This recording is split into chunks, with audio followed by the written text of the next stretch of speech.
All right. We went into the law, Deuteronomy 6, reading where we get the credo from. Hear, O Israel, the Lord our God is one, in Deuteronomy 6.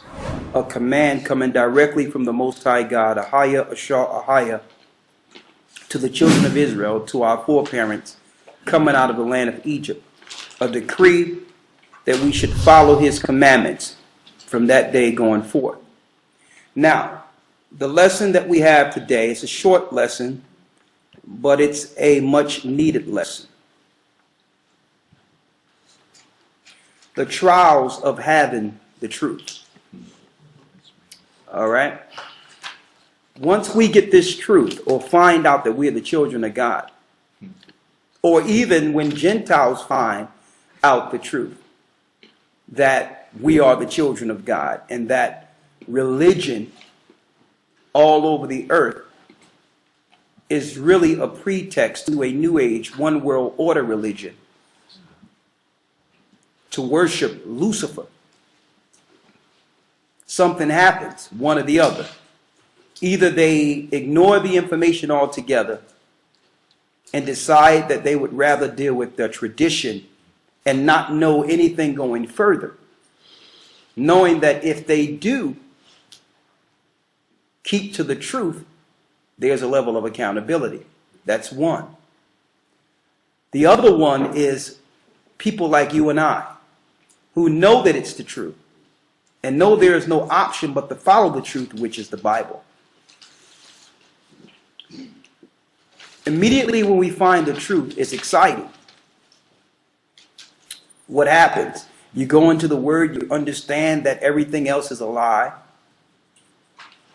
And then you begin to obtain all this wisdom and information and understanding that you find out later was purposely hid from you. And you begin to see everything you look into in a different light. You begin to understand everything around you. You look at the same news programs and television shows that you used to see and used to hear, but you're actually getting more from them with the newfound knowledge of what the world is. Something else is going on. You're going through a metamorphosis, a change. So you have all these emotions going on, understanding the truth, and it's perplexed to why everyone around you whom you love can't see. So you feel alone. So these are all the things we go through. And brothers and sisters, I'm here to tell you that this is a natural progression we are not to run from. And I wanted to say that because, believe it or not, and it happens every time this time of year, we go into a state of indecision, loneliness, and despair. Why? Because usually at the last quarter of the year, it's tradition time, it's holiday time, it's family time. So the music is going to play on you. The feeling you had when you ran down the steps Christmas Eve and watching to see what mommy and daddy was bringing you. The feelings of seeing the Christmas tree after helping decorate it. All these feelings come to you, and it leaves you with great memories of your youth. How the person you cared about on that day as you grew gave you certain things on that day that instilled a memory in you that you knew was love, that really had nothing to do with that holiday, but that moment commemorates that feeling. So we're going into a time of which I would call right now the highest level of sorcery and witchcraft throughout the earth is the time we're going into that tries our spirit. And I said it many times before, even speaking on the streets. It's as if this whole holiday time, the last quarter of the year, the whole earth goes into a trance and into celebration mode. And then when the ball drop on New Year's Eve going into the new year, it's as if you snap from the trance. Happy New Year's, and now you forgot that you've been under a trance with the music, with the euphoria, with the Christmas and the holiday cartoons that's actually meticulously aimed towards keeping the children in this particular tradition. Right? So what I wanted to go into is the trials of having the truth, not the holidays. We got a lot of time to deal with that. But there's a lot of trials and loneliness. And you have to realize, brothers and sisters, we are not alone. That even though we're singled out and we're to ourselves and we feel alone, there's others out there that have been chosen out of the world that feel the same way. But it's for a purpose. Just because you are excluded from the world doesn't mean there's not a purpose for your life. So what the Most High does is, and he does this to all the greats that you read in the Bible, he separates his own from the population, from the thoughts of the population, so that he can instill his will and his purpose in you. He does that on purpose. You notice when he's speaking to the prophets, even Christ before his ministry, being the Son of the Most High from the beginning, he was told to go into a wilderness for 40 days and 40 nights, totally separated from the population, so that he can connect. Now, a lot of us, in our financial situation and how this world is set up, don't have the options to just be pulled out and get built by the Most High himself. We don't have those options. But there's spurts all throughout the months in which we have that alone time to get to understand ourselves that you wouldn't have otherwise if we were like a hamster on a wheel, just dealing with the everyday operation and programming. Okay, it starts Happy New Year's, that everyone feels so good. Okay, here come Easter. Okay, all right, on and on and on. Okay, here come Thanksgiving. Okay, in America we got Thanksgiving with a celebration of slaughtering the North American Indians who are from the tribe of Gad, and everyone is celebrating their death as a sacrifice to Satan. And then it's okay. The children are up in the mode wondering what are they going to get. So they're not really focused on Christmas per se. They're more focused on what am I going to get? Xbox, or Mom, you think you can get me this new thing? Or Mom, can I get this? Or Dad, can I get this? You're more I know I've been there. See? Or how much this person really care about me? Or will they get me this? Will they get me that? So we go through that. And then we go through, okay, it's party time. Anything happens here, stays here. New Year's Eve. And it really plays on your spirit, those that are in the world. Why? Because that's the day, according to our traditions, that the person you love is supposed to be by your side. So that you can bring in the new year, a new year resolution with the person. And what about those who don't have anyone? The loneliness and despair that comes from it. There's more suicides and death during these next 3 months than any time during the year. So what we're telling you, brothers and sisters, is you've been pulled out for a specific purpose. And you will be alone because you are alone. Okay? If Christ was in this world, he would be alone. There's no church on earth today would accept Christ if he was to walk into their church. Not one church today. Christ would be alone. So I wanted to go into a few things so that brothers and sisters will know that, because sometimes people feel alone and they look to lash out at others because they're alone. not realizing it's the Most High taking an opportunity for them to examine themselves and connect. So we have to thank the Most High for leisure time. It tells you that in the Apocrypha, that leisure he gives you to be alone is a blessing. Because you have to fight with the spirits within yourself.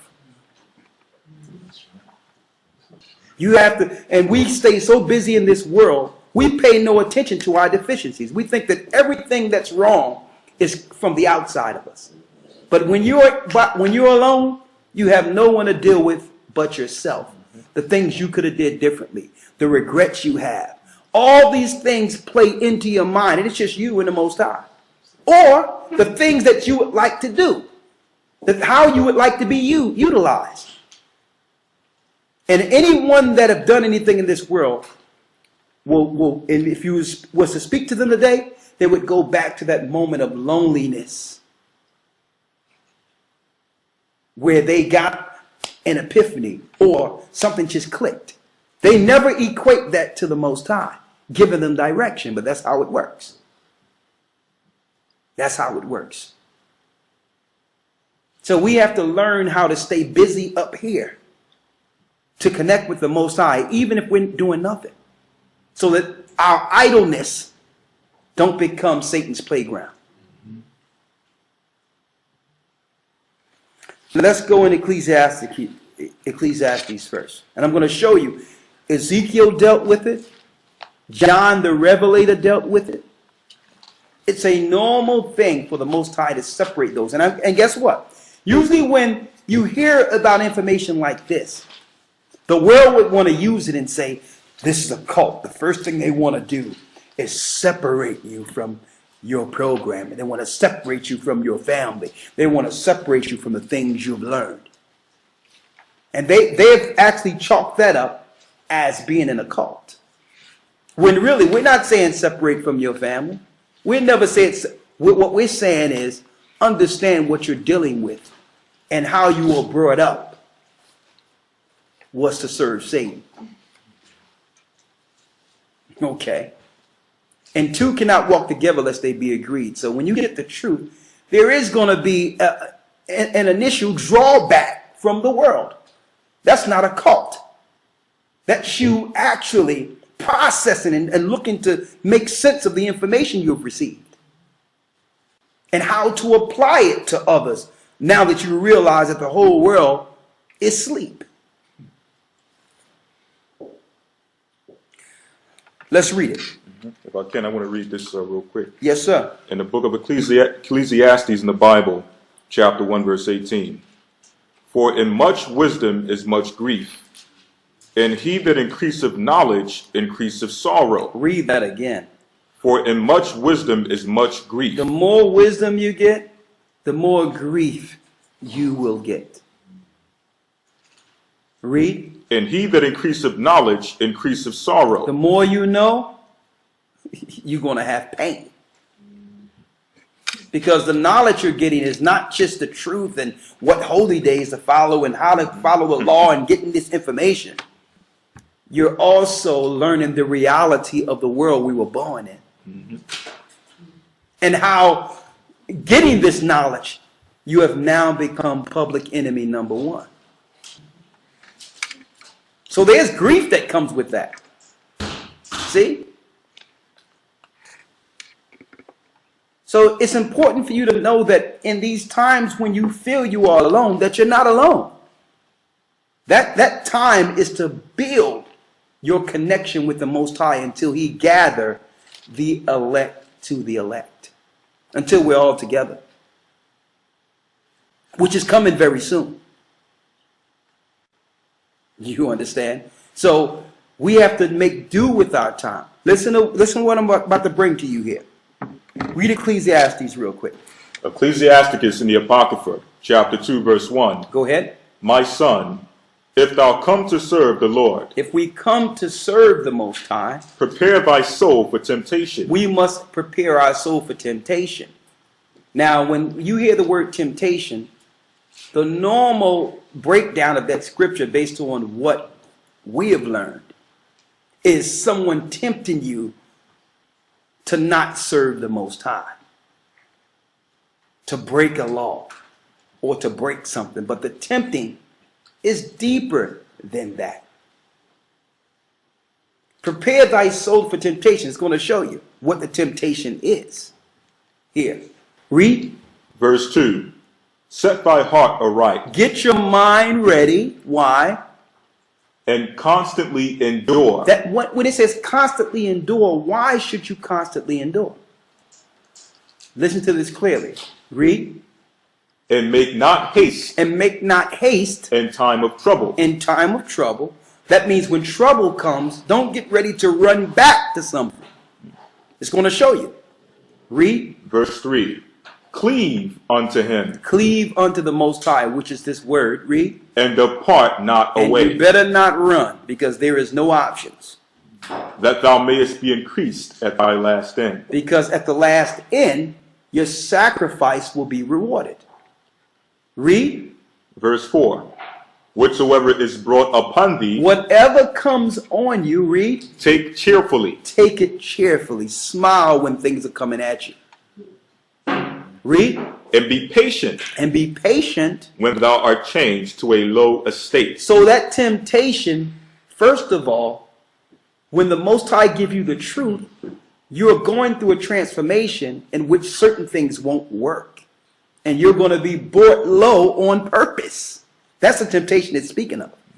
That's the Most High stripping you of anything we've received of Satan so that he can build us with our faith in him. Because what happens? No sooner as you get the truth, brothers and sisters, we become an enemy to the God of this world. So what he does, okay, since you don't want to serve me, you don't want to serve me on Christmas, you don't want to serve me on Easter anymore, you don't want to acknowledge me, and I've given you everything, I've given you the corporations and the money and all that so that you can become fruitful in this world, I'm going to start pulling my power back from you. You're going to lose your job. You're going to do this. You're going to do this because why? You gain all this prestige in my world. So when you start losing things, you'll be like, oh, well, what's going on? Since I got the truth, things are going worse for me. That can't be the real God. But it's really, you're thinking in reverse, brothers and sisters.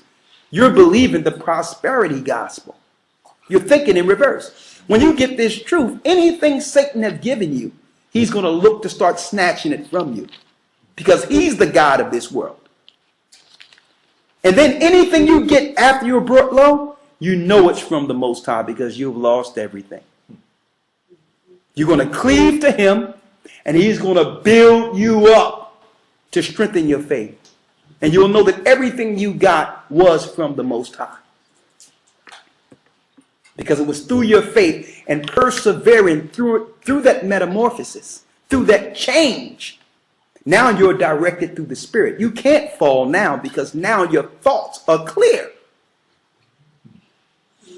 You can't fall now. You're getting direct information from the Most High on what to do next. And now you're growing up and growing up and growing up. People say, man, what's going on? Things are getting better and better and better. But yet you're not doing what everyone else is doing. Because he brought you low so that he can connect with you.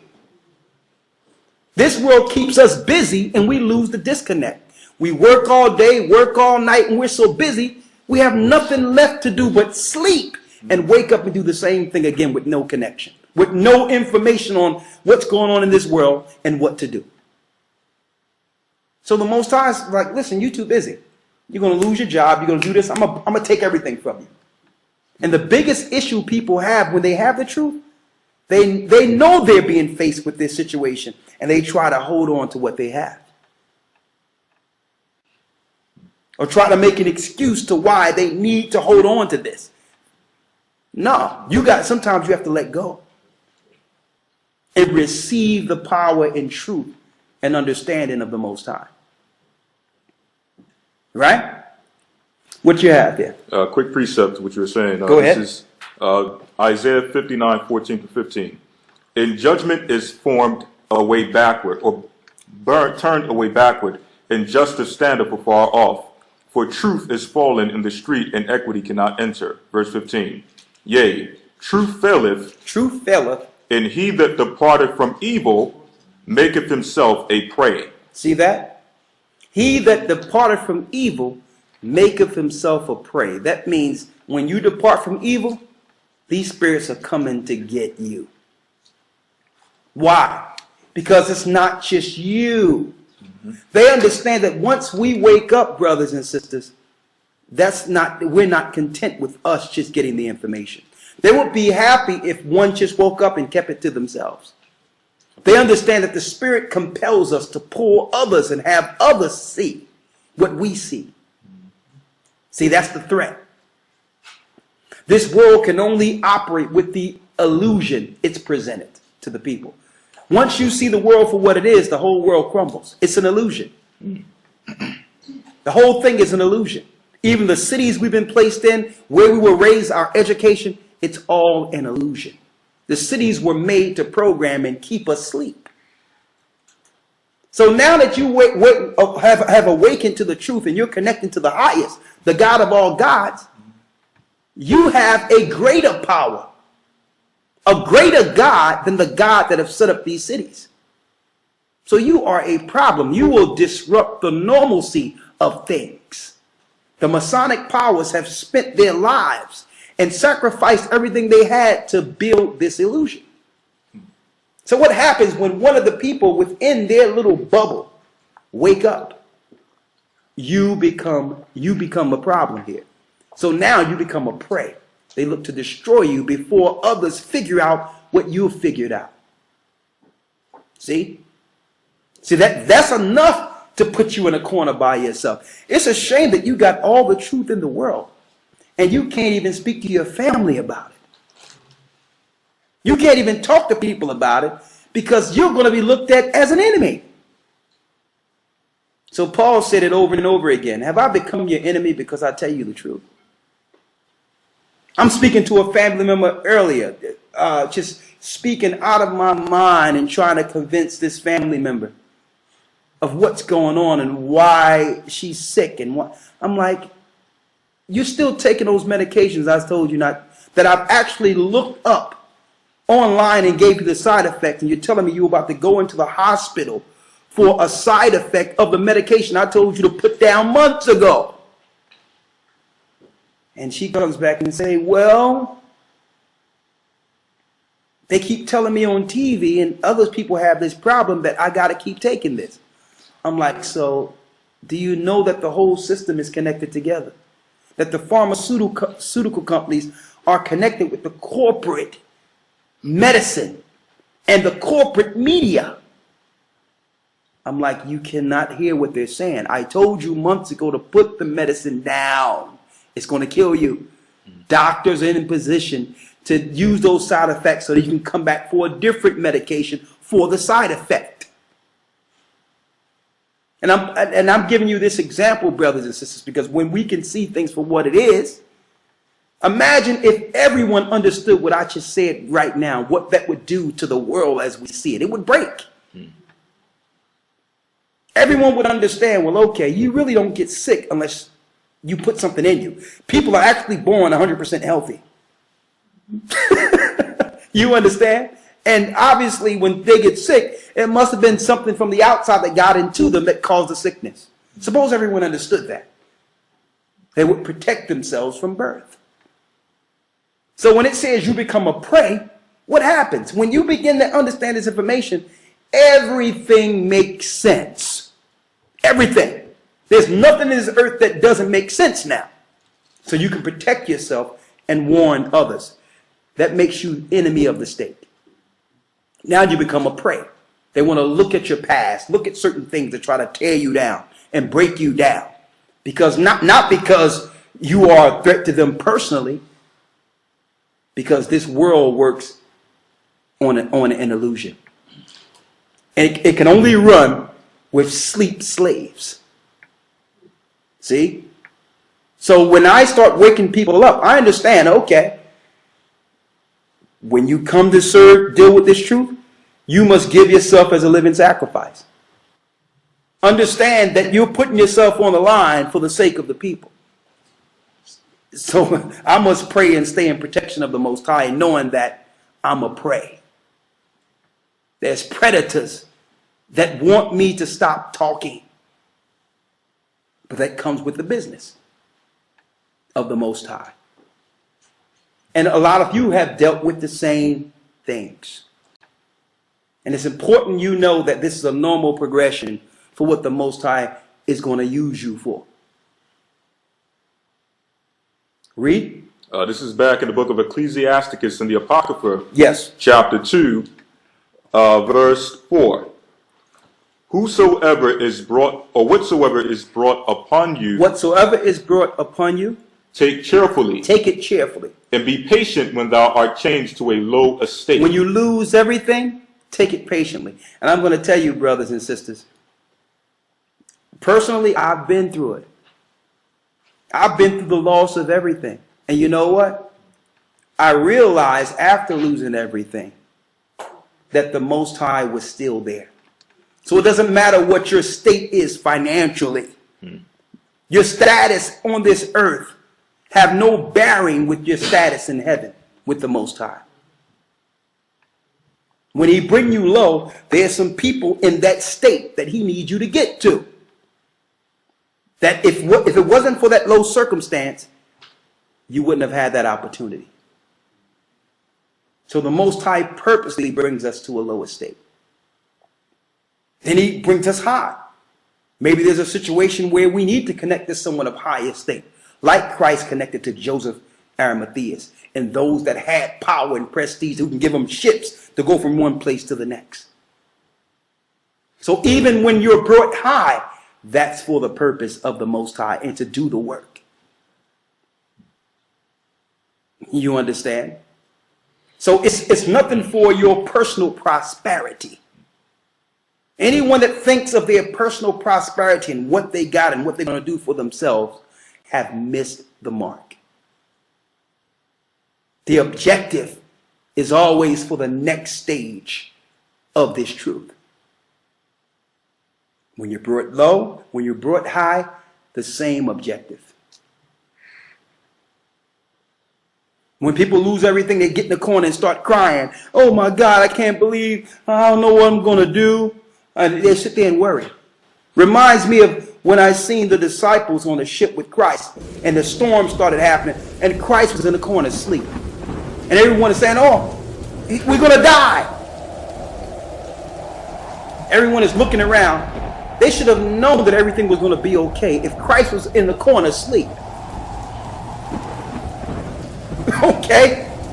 They lost their faith. And then they waking up Christ saying, Christ. And Yeshua is looking at them like, and then he moved his hand and the rain went away. He's saying, what's going on with you guys? Do you understand what's going on? Do you understand the power you have if you don't deal with fear?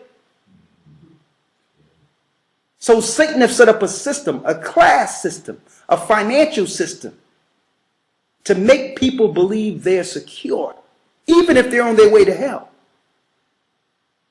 He set up a classification system to where if you are low on the totem pole financially, it worries you, it raises your blood pressure, you're feeling sick, you're feeling lonely. Based on what? Not because you're disconnected from the Most High, because you're not satisfying this world's status.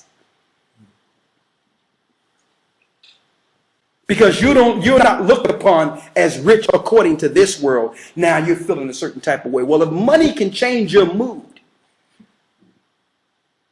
you're not down with the Most High.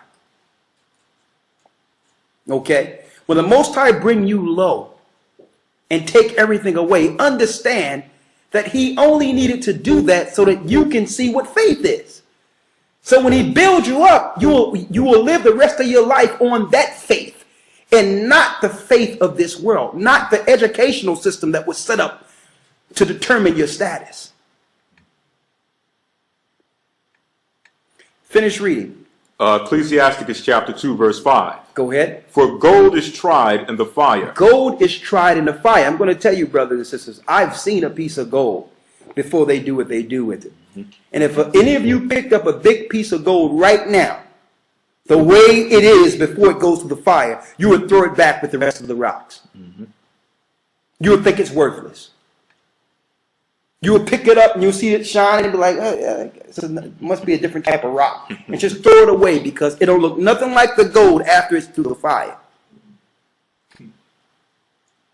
Okay, so some people have to be educated in understanding what gold looks like in its base state. It looks like almost a little rock with a little shine through it. Okay. So you have to realize, just like that rock must go through the fire, which is a high temperature that burn all the infirmities out of it. And after the infirmities are gone, it shines. That's what we must go through. The infirmities that must be burned out of us is what we've learned in this world. And our dependence on this world must be taken away first. So in Christ's ministry with the disciples, the first point of them understanding truth, if you look at the Gospels, was the trying of their faith. He had to build their faith first. So they were being tried. He said, drop your nets.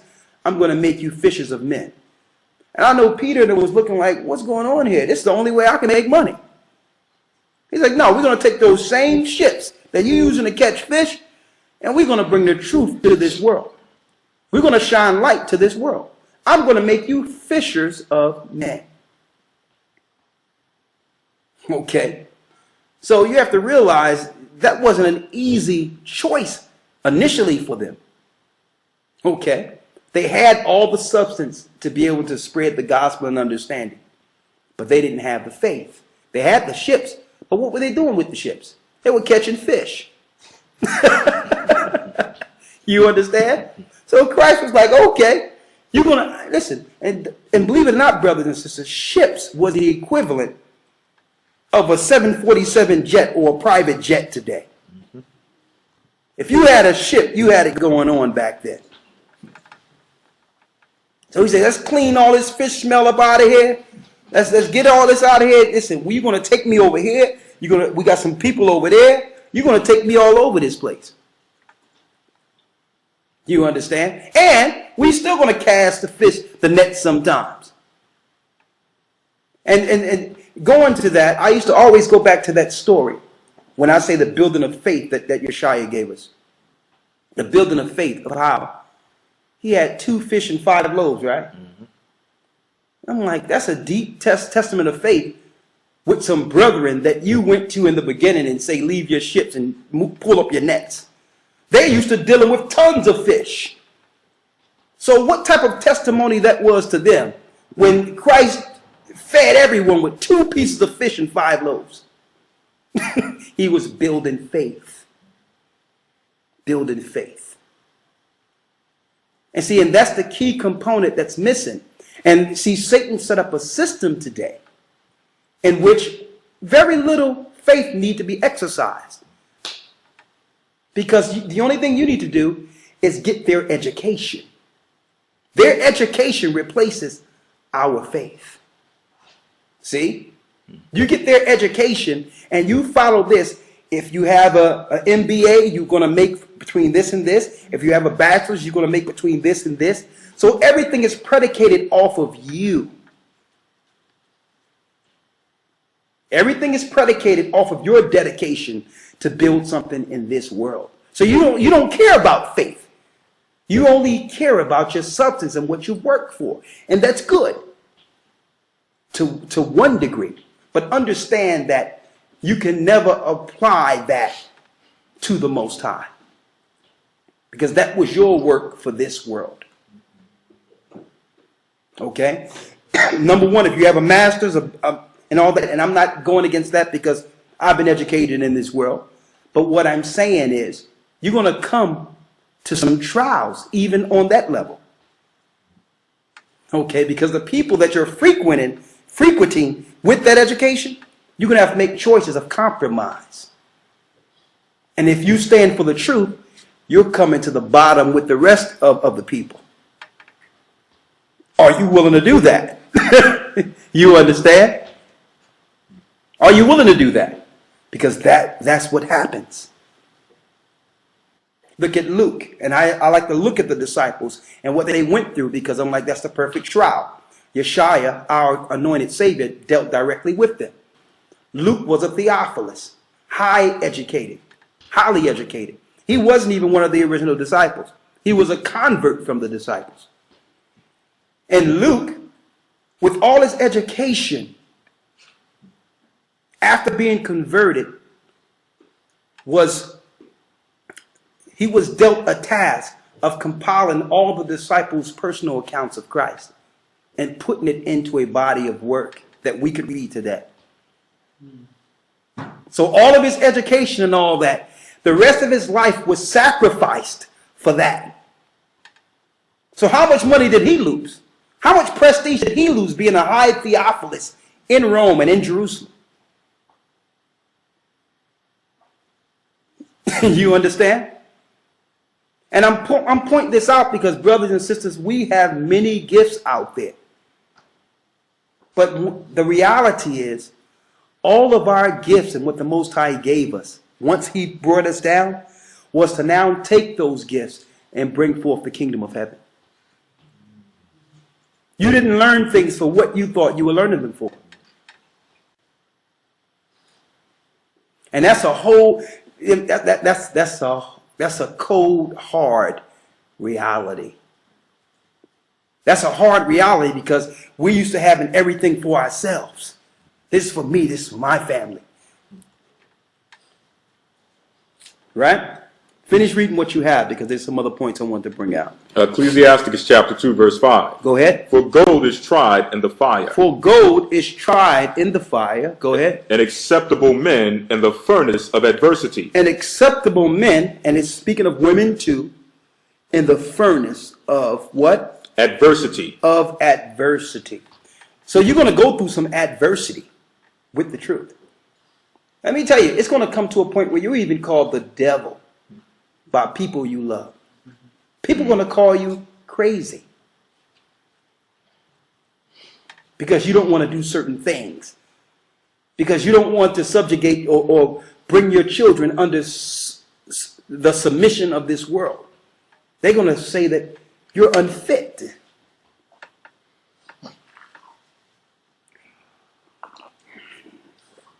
I hear it over and over again, what brothers and sisters go through. And I'm not being a person where you would think I'm being condescending or emotionalist when I say, smile. Thank the Most High. If you were doing all the right things, the world would love you. While I would love to sympathize with what you're going through, that's what the Most High have you go through, to be tried. See? So that you can come back stronger and better. All right? But the first sign of adversity, some people find an excuse to say, plug me back into the matrix. I don't want to know nothing. Make me a movie star. Just, I don't want to remember nothing. Plug me back in. Because sometimes the heat is too much. I've given up that option a long time ago, realizing there is no option. The cities that were built in this earth mimics ancient Babylon, and these cities were built as a program mechanism for the people. And that soon all these cities will be broken and our city will appear. I realize there's no other place to go and operate as if I don't know what I know. There's no way I can go somewhere, even with an education background, and sign an application and go work up in somebody's corporation. There's no way. There's no way. Because I understand, I know what's going to happen to this world. And if I have faith, we must build for the kingdom to come. If I really know that this kingdom is being prepared for me, then I cannot help this world fight against mine. And it gives you let me tell you, the truth gives us an entirely different mindset, because no longer can the world dictate our path. We call the shots that the Most High give us. Okay? Not the other way around. We're not controlled by this world. So this is what happens when you grow past your low point. Understand that the Most High had to strip you of things and say, okay, let me see what you're going to do now. Let me see if you're going to run back to your master. Okay. Because the options are out there. Let me see you go crawl back to your master. Go to the beast. Or will you take what I'm giving you and let me build you from scratch? Read. I'm going to read this real quick. Yes, sir. This is for those who may be considering that option of going back.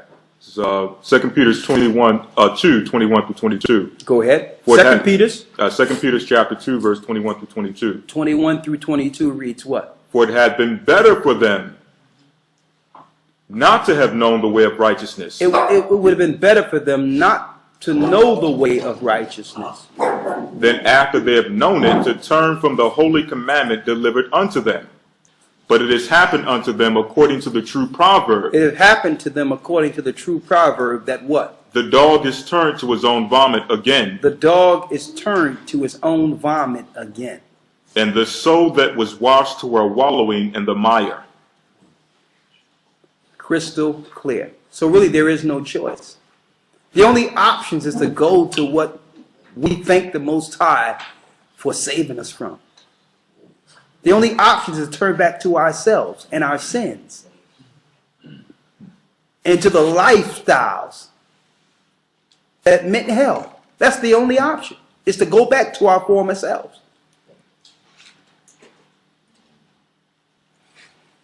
Read on. Ecclesiastes chapter 2, verse 6. Go ahead. Believe in him. Believe in the Most High. And he will help thee. And he will help you.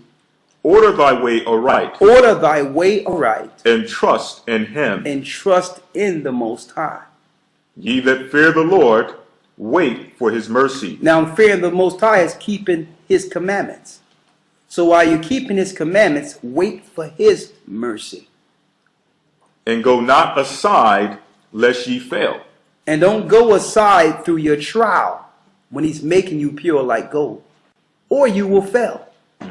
See, these are direct directions from the Most High, because I know what we go through with this truth.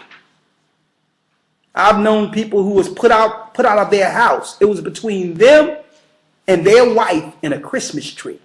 And the wife chose the Christmas tree. Okay? And the story was vice versa.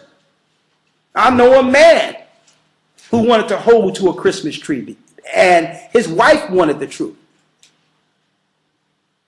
An idol. And I'm just giving you these examples of these holidays that are coming, but it doesn't just encompass these holidays. I'm going to tell you, in this truth, the Most High is going to put before you what you love first, because he loved his son and sacrificed his son. So he's going to put what you hold dear and love to the stake first. And only after you go through your trials will he bring that back to you, if it be his will.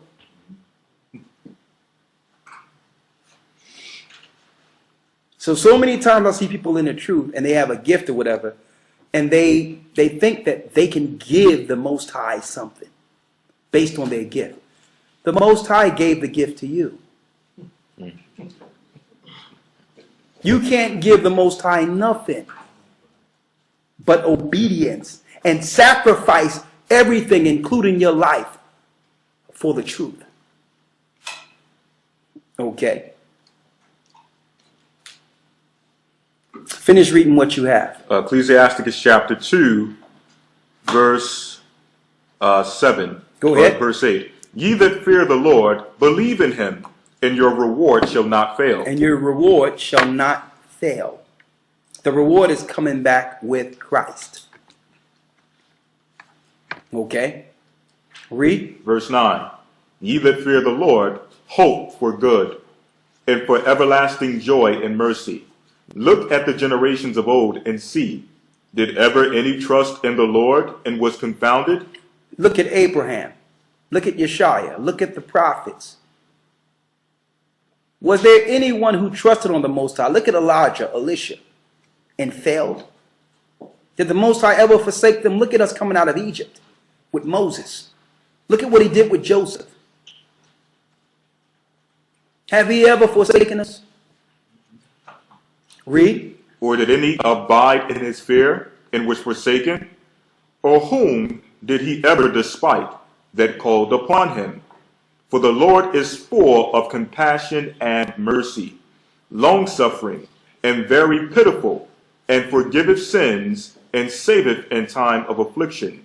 Woe be to the fearful hearts and faint hands. Read it again. Woe be to the faithful hearts. Woe is destruction to the faithful hearts and faint hands. and the faint hands. And the sinner that goeth two ways. And the sinner that goeth two ways. Okay, that's what happens. It's the sinner that don't know exactly what they want to do. Because why? One of their choices is to indulge in their sin and to continue doing what they think. They try to make a law into what they want to do in the truth. And the example I can give of that, and I say it over and over again, and I'm going to put it out there one time for the last time. This thing where people think they can deal with marijuana and drugs while dealing with the truth. That's a sinner that what? Read it again. Woe be unto him that is faint-hearted. Faint-hearted. For he believeth not. Salakia, verse 12. Woe be to the fearful hearts and faint hands, and the sinner that goeth two ways. And the sinner that goeth two ways. I'm with the truth, but I'm trying to use the truth to excuse my sin. Not understanding you're letting in every demon from West Hell. Not only with you, but amongst everyone around you, including the spirit of death. Okay? And you're going to have sinners that try to use the truth to excuse their behavior because everyone can see their sin. So they're going to try to say, well, yeah, we can do this according to this scripture I learned. And this is the cherry on top of the whole thing. They'll usually say the elders know. And I'm putting that out there. If you know anybody that's doing some things that you know is wrong and say the elders know, hit up the elders. Usually if you see something is wrong, it's wrong. I want to put that out there too. But I'm not going to go into that lesson. Let's continue to go into the trials of what happens when one gets the truth. Read. 13. Woe unto him that is faint-hearted, for he believeth not, therefore shall he not be defended. Verse 14. Woe. When it says he shall not be defended, when Christ was crucified, the accuser of our brethren was cast down. And now we got an advocate instead of an accuser before the throne, which is our Savior, Yeshua. Someone as an intercessor between the Most High and us. The adversary, was cast down. So what we have here, when our reports go before the Most High, which are the reports of the angel of the presence, we won't have a defense. Okay? When we operate a certain way, when your prayers and all that go before the Most High, they will not be defended by Christ.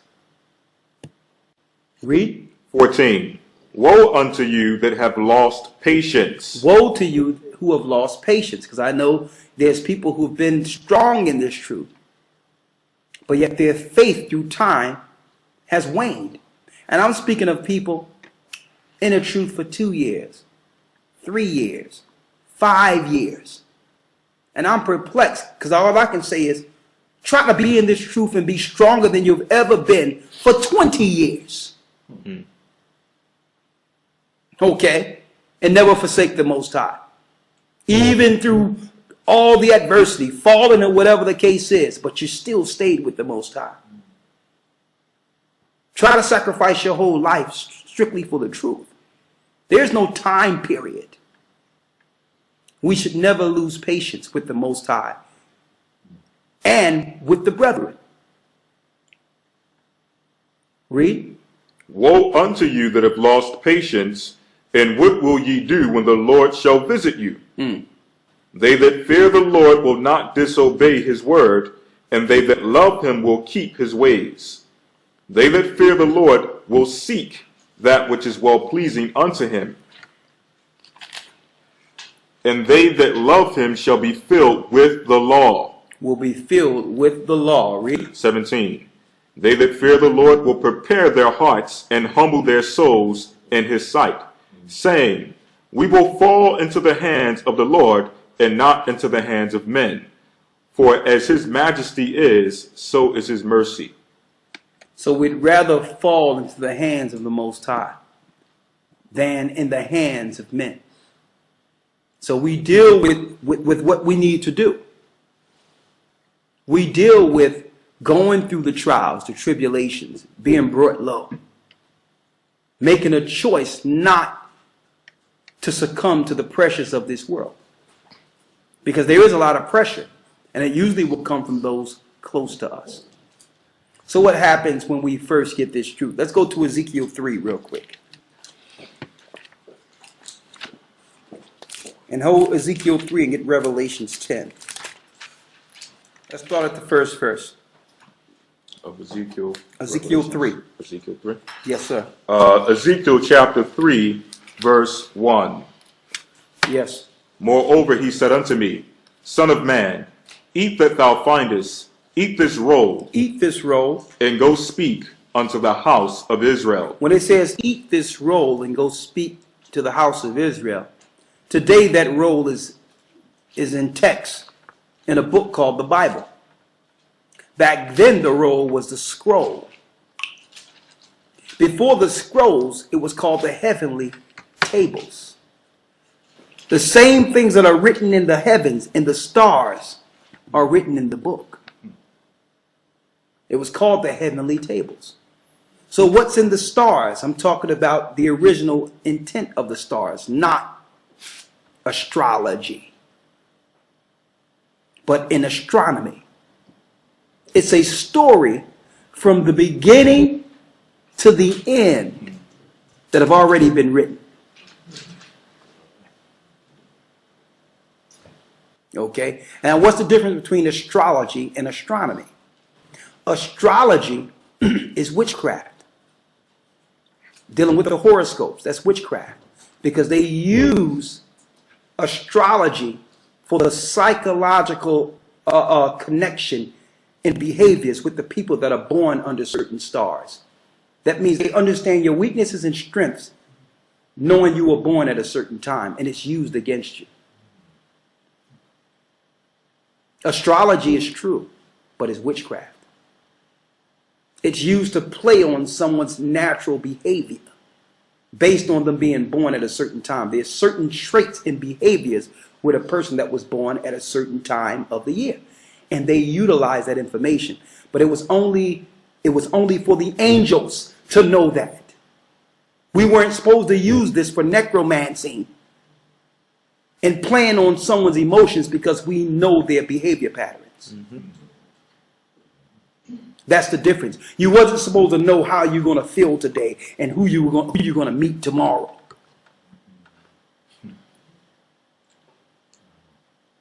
Okay? So there's a clear difference in what the disciples were dealing with and what we were dealing with in the Old Testament when reading the tables than what we're seeing now. They were reading, if they could read the tables and put them into context, it would be the Bible. It would be the Bible. The heavenly tables from the beginning was made scroll and given to Moses. when he's seen the beginning and the end, is written in the stars. So now Ezekiel, like the other disciples, they were shown what? Everything. So he says, Ezekiel, eat this roll. And that's a spirit on us when we first have the truth. That means we tear a Bible to shreds learning it. And I've seen some people's Bible twisted and marked all over the place where only they can understand it. And I look at their Bible, and I don't say anything, but in my mind, I'm like, okay, I can relate because I was there. I tore my Bible apart, marking it and putting it in a way where only I can understand it. So when other people seen it, it's like, man, you could take this. But I knew how to get everything I needed out of that Bible. I marked it specifically for me, and I know that progression we go through with that.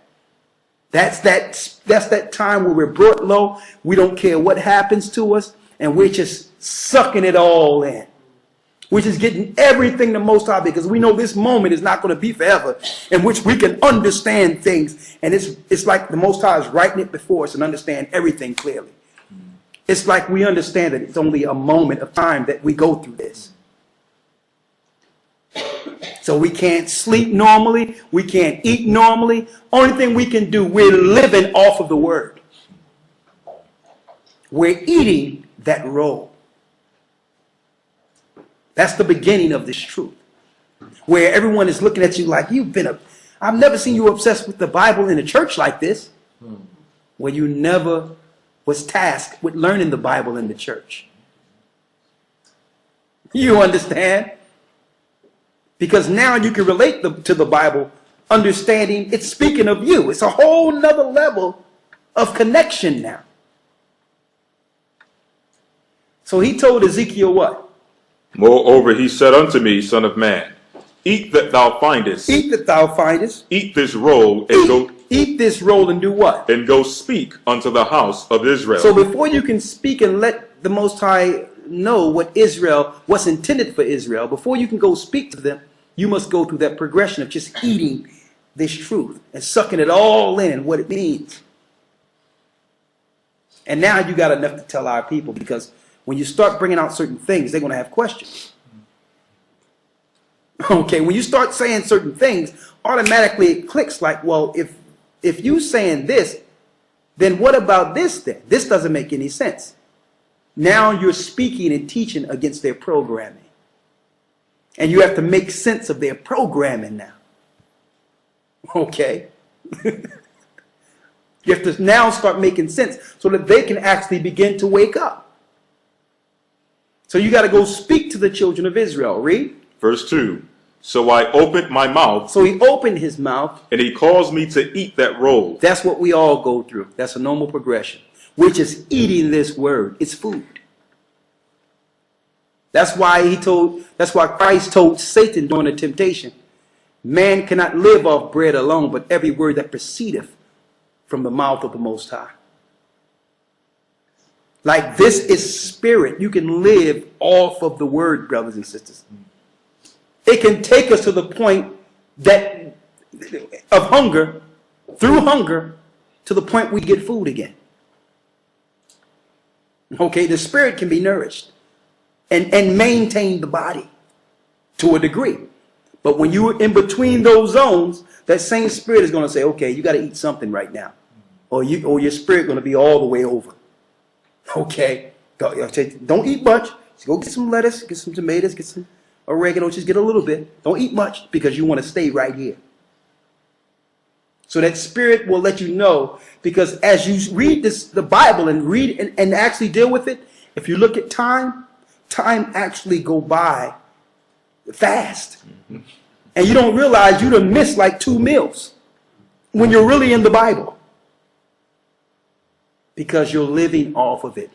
It's a source this world haven't been promoting to you. It's a source of life.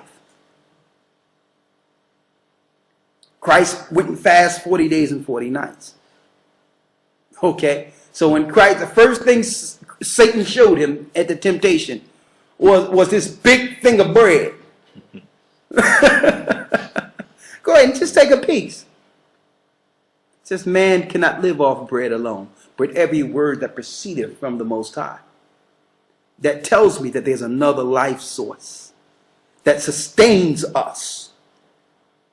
That's what happens when you first in the truth and everyone looking at you like you're crazy. But again, you have to have some understanding of what they're seeing too, because it's not normal. You're not on a normal life progression. They're noticing you're missing certain meals. They're noticing certain foods you're not eating anymore. They notice that you're so consumed with this Bible that they're losing you as they know you. So you have to have some understanding of what they're going through, because they're right. They're right. You're being born again. You're changing right before their eyes. And the only thing because they have nothing to draw from in this world, because they don't really know what Christ went through and what the disciples went through. So their initial understanding of what they're seeing here is that you're crazy, that you're losing your mind. I've never seen somebody up in this Bible like this all the time and don't care about nothing else. They think you're crazy. So you have to understand that you're being moved to the crazy zone now. Okay? But that's what happens. So you have to realize, brothers and sisters, when the Most High wanted his elect to get this information, he would tell them to go from amongst the people, knowing that it's a change that's happening.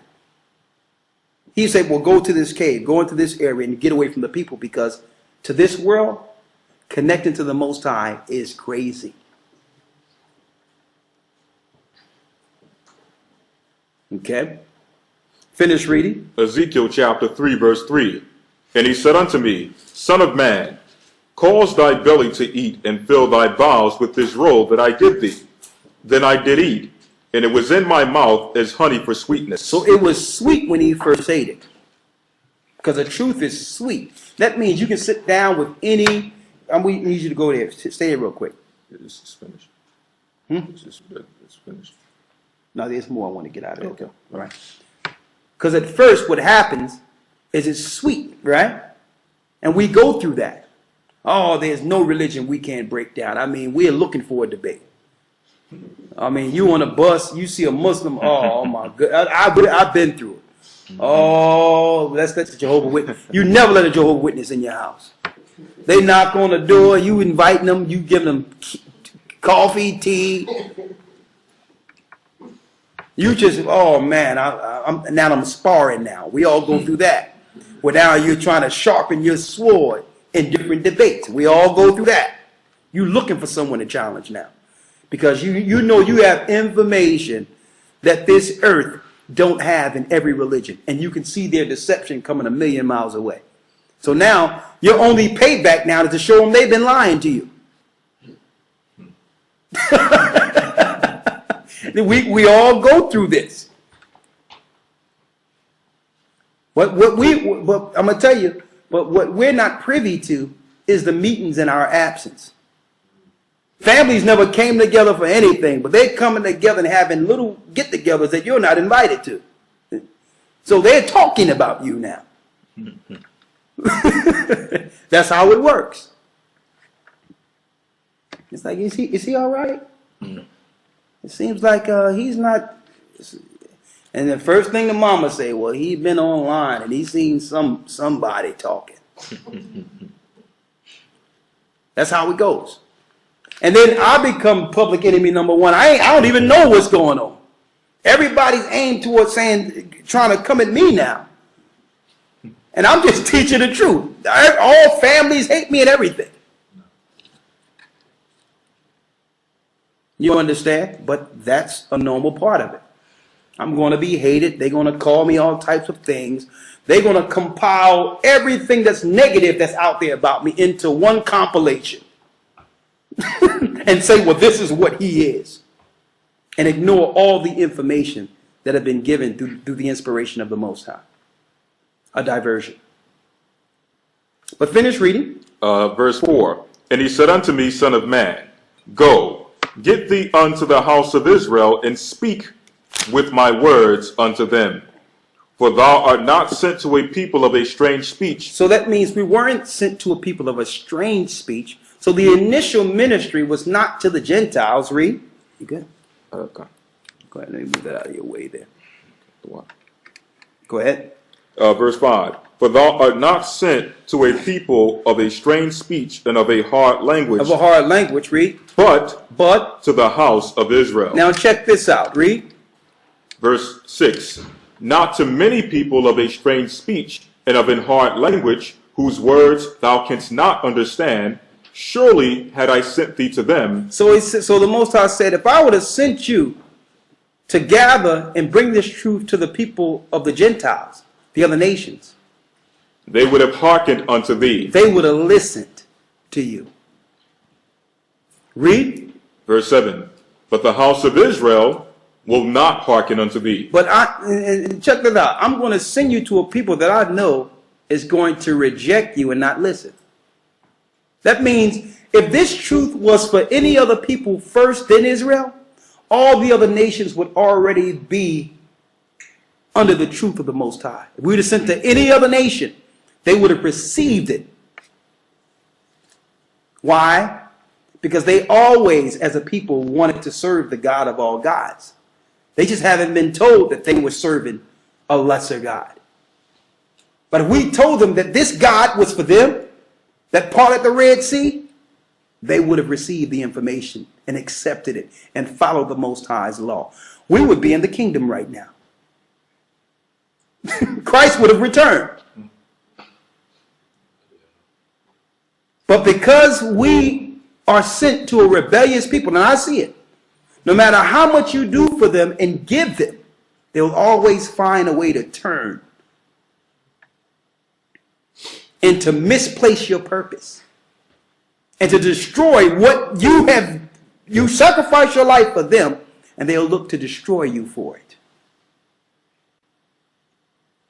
Only Israel. Only Israel. Only God's people. And they forget about those moments when they didn't know anything or wanted to understand something. And then the Most High gave them a beacon of light. And that everything began to make sense. And who was there giving it to them through the Spirit of the Most High? They forget everything.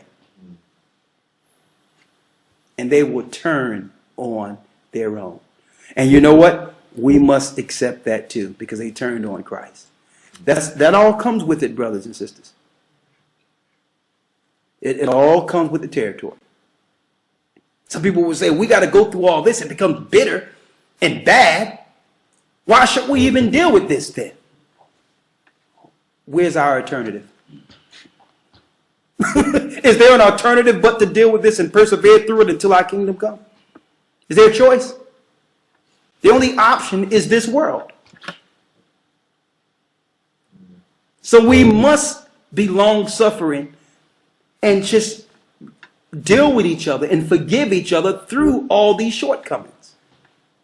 We have to. We just can't say, well, I'm not going to deal with you no more. I don't want to deal with you no more. There'll be no people to deal with. There'll be no people to teach. So we must forgive, persevere, love anyway. Read on. Verse 7. But the house of Israel will not hearken unto thee, for they will not hearken unto me. He says, listen, they will not listen to you because they won't listen to me. So Ezekiel is sitting there, he getting all this information to go and tell Israel the kingdom will soon come. That the kingdom is for them. And the Most High tell them straight up, listen, you're going to have to be tough as nails here because they're not listening to me. But I'm going to send you to them. And they're not going to hear you either. but you got to teach anyway. So if you think you're going through something personally with your family members and all that, look at what the disciples and look at what the prophets went through. When the Most High told him directly, these people that ain't listening to me, when you go out, So why should I be flogged and whipped and get things thrown at me for people that don't want to listen to you? But he had to go anyway.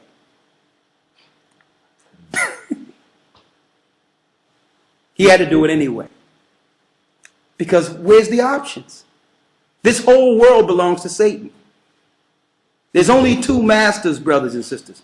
Don't let anyone bewitch you into the thinking that you can play the middle on this one.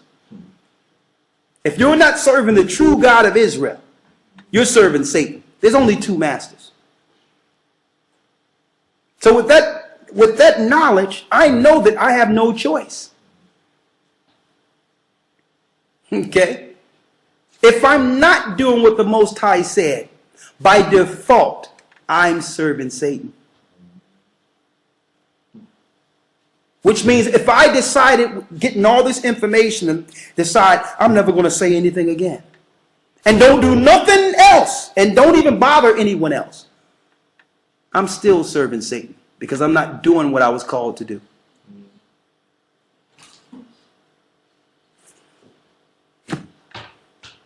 Hands tied, right? Hands tied. That's what the truth is. We're bound to a kingdom. Read. The rest of verse 7. For all the house of Israel are imputed and hard-hearted. Behold, I have made thy face strong against their faces, and thy forehead strong against their foreheads. As an adamant harder than flint have I made thy forehead. Fear them not. Fear them not, because our people are even going to go to the point of threats if we begin to teach this truth. And that's almost a segue into what's going on with Brother Gocc and the great work that's being done in England with Peace FM. And that's almost a segue to what I need to talk about in a couple of minutes, about what they did now that a Jewish guy came on the radio show and exposed all the dark secrets that we weren't supposed to know that happens in Judaism, practices in Judaism. And now that meant a suspension of the radio show indefinitely without a formal investigation. And I'm going to talk about that in a minute. I'm going to show you how you all can help us with that. And we have some footage. We have some footage that we're going to show that soon will be released. And I'm going to tell you all the whole spiel here. And we wanted to talk to you all first before we release the video publicly. Okay? But I'm just saying, this is what we have to go through. Read. Verse 9. As an adamant harder than flint have I made thy forehead. Fear them not. Fear them not. Neither be dismayed at their looks, for they are a rebellious house. For they are a rebellious house. So the Most High gave us this role so that we can go speak to a people that will even reject us. But there will be the few Jews that the Most High will utilize. And I'm going to tell you, when one comes to the truth, the true knowledge of the Most High, the angels rejoice. So it doesn't take 1,000 people to come to this. This is not the mega church of Satan. The Most High is only dealing with a few. So if you don't see the large in number and think that that's the example of whether or not the Spirit is there, the Spirit is actually in the mega churches, to tell you the truth. The spirit of the devil. The spirit of the fallen one, Satan.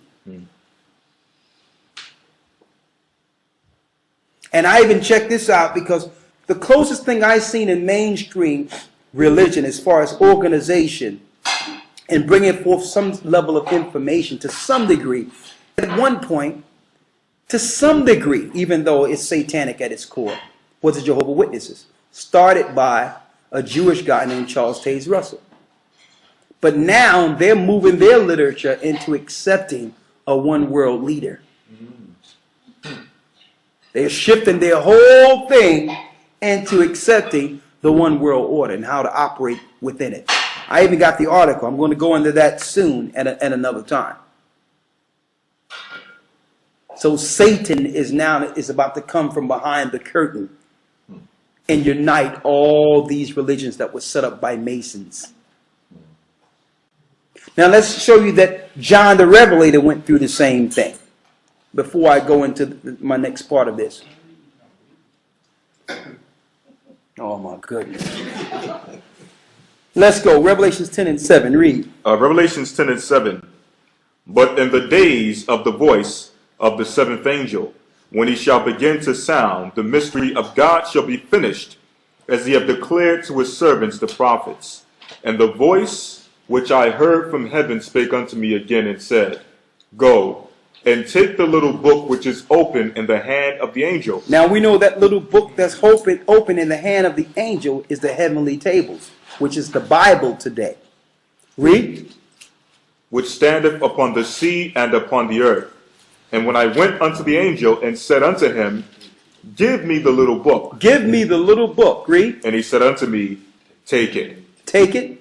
And eat it up. And eat it up. So John on the Isle of Patmos was also told to eat this roll. To show you that it's from the heavenly tables, it tells you the angels are holding this. Read about the angel again. Verse 8. And the voice which I heard from heaven spake unto me again and said, Go take the little book which is open in the hand of the angel. The hand of the angel, read. Which standeth upon the sea and upon the earth. Which standeth upon the sea and the earth. When I went unto the angel and said unto him, Give me the book. He said unto me, Take it, and eat it up. And it shall make thy belly bitter, but it shall be in thy mouth sweet. It shall be in thy mouth sweet. When it says the angel between the sea and the earth, you can just look at the foot on the, right here. His feet is on the earth, one is on the sea, and his hands are like this. So the heavenly tables are in between the book. It's the stars. That's that little book that's in the angel's hands. That was made into record. They're holding the truth of the Bible. Read. It shall be in thy mouth sweet as honey. And I took the little book of the angel out of the angel's hand and ate it up. And ate it up, read. And it was in my mouth sweet as honey. It was sweet as honey, but what? And as soon as I had eaten it, my belly was bitter. My belly was bitter. Because why? It's sweet at first. Until you realize what comes with all this knowledge. What comes with all the truth. The reality of the world we are in. And the fact that we have been initiated from the Most High himself to fight against this world. And what it may mean for us. All those realities come into fruition when you eat this roll and understand that you've actually been initiated into a spiritual army against the armies of this world. The example I can give you on a low level, those that are in Freemasonry today, a lot of them are initiated. Some request, but a lot of them are hand-picked. And it's not until they're between the 30 and 33rd degree that they're told that their doctrine is Luciferian. And it's their job to find and destroy those who belong to Christ.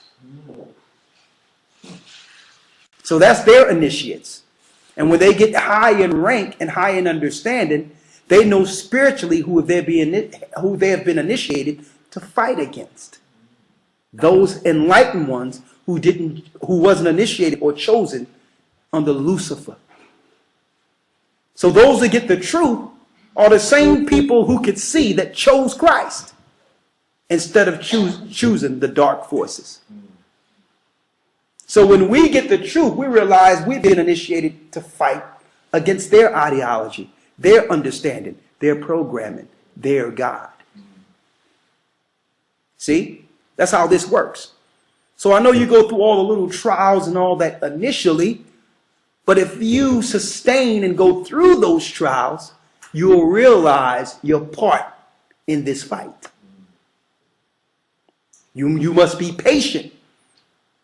The same way if you join an army, you're a private at first.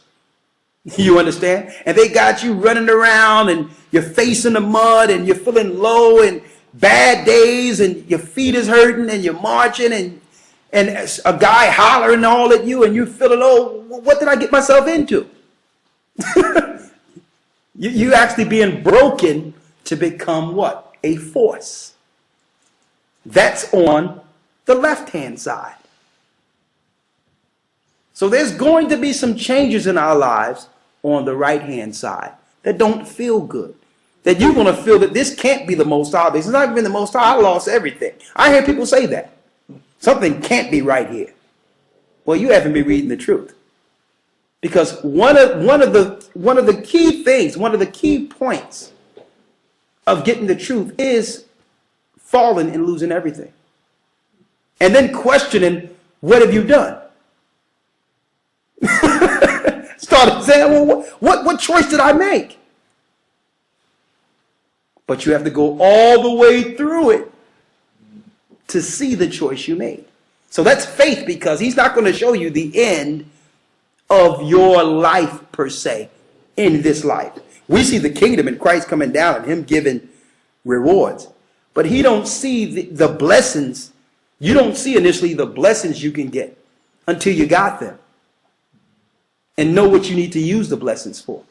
So when you're halfway through, that's when Satan come in and say, listen, you may have made the wrong choice here. You understand? And this is still here for you. You may have made the wrong choice, but your life is still here. Now just back up from that Bible and come back. Don't worry about that Israelite stuff. I got a church for you. Some good people in there. You can just go back to your church. They got dinner for you. Everything is good. Go back into your programming. You got your fellowship. Everything is good. And then you're going to start resolving things. Well, I can celebrate Christmas and Easter. Why? Because I know in my heart is not right, but I'm doing this so I can go in and I can convert other people through due time. That's how they try to convince us that they haven't turned to Satan. I'm just infiltrating right now. I'm like Paul. Paul didn't celebrate Christmas.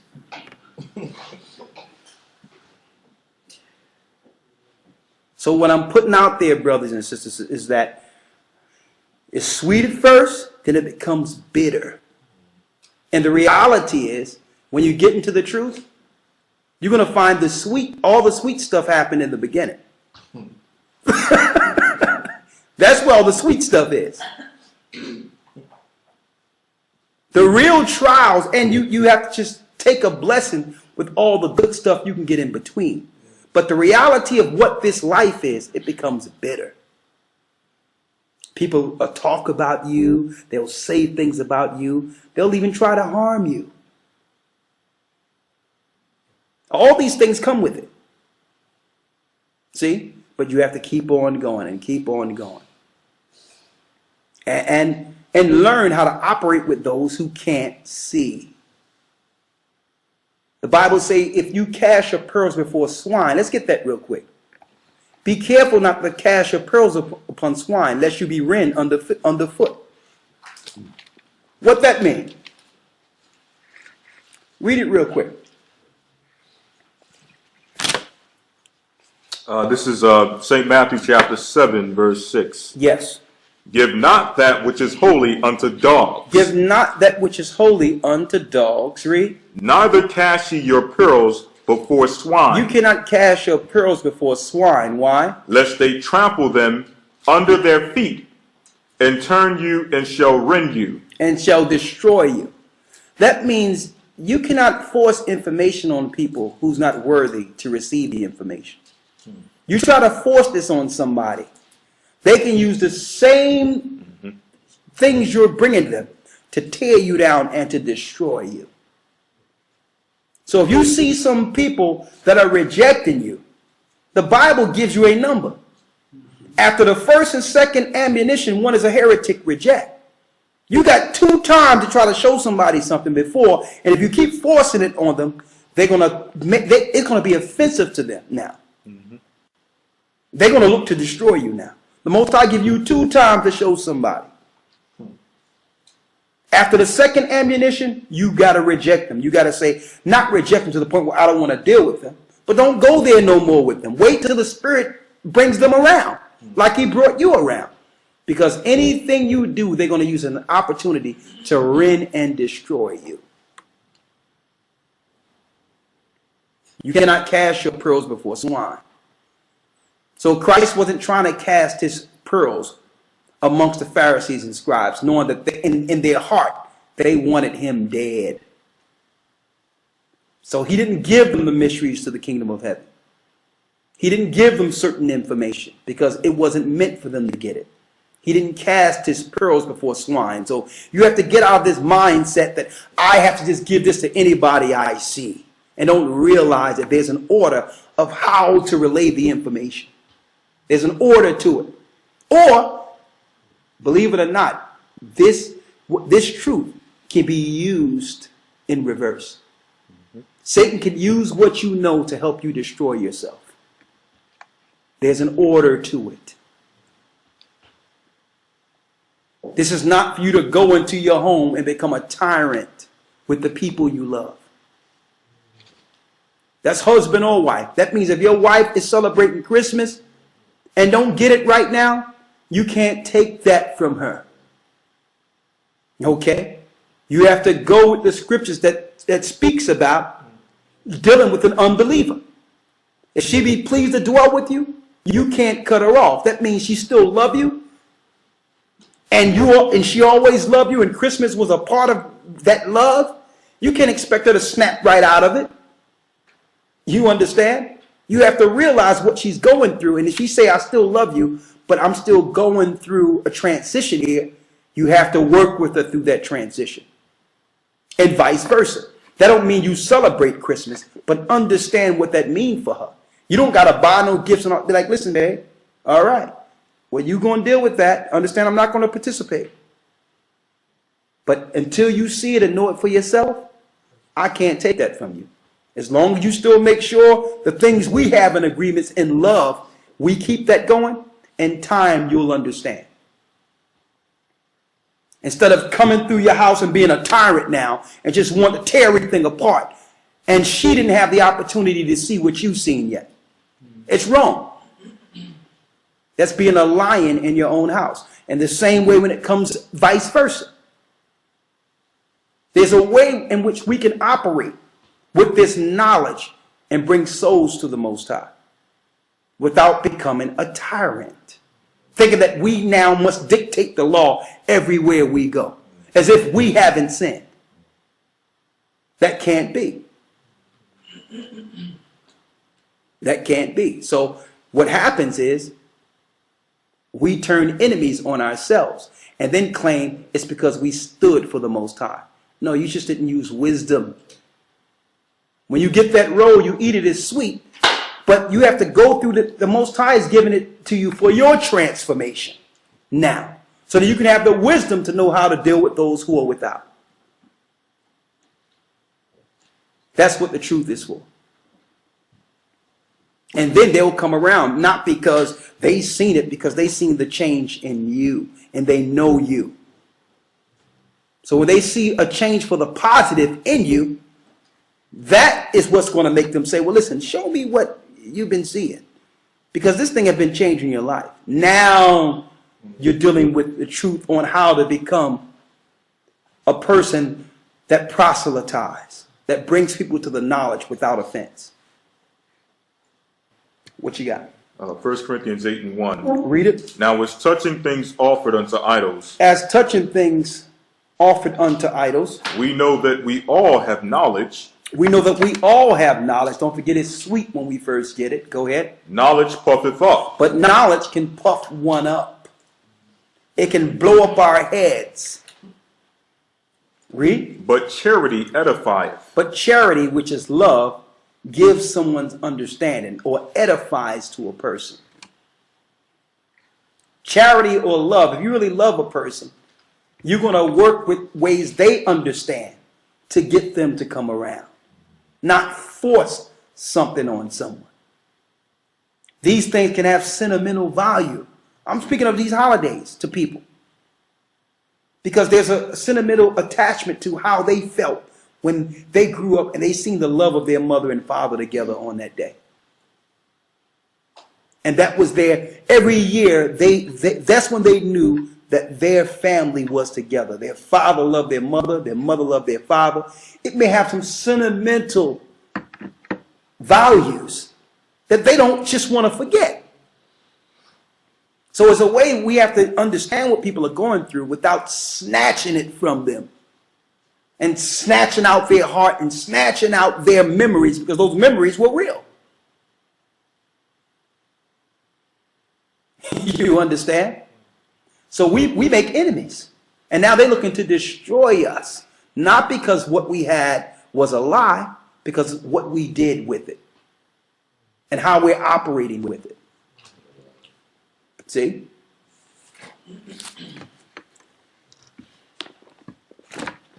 Now that leads us to the next part. One moment. So understand that when you start dealing with the truth, you're going to go through these transformations. You're going to go through these changes, but we have to endure.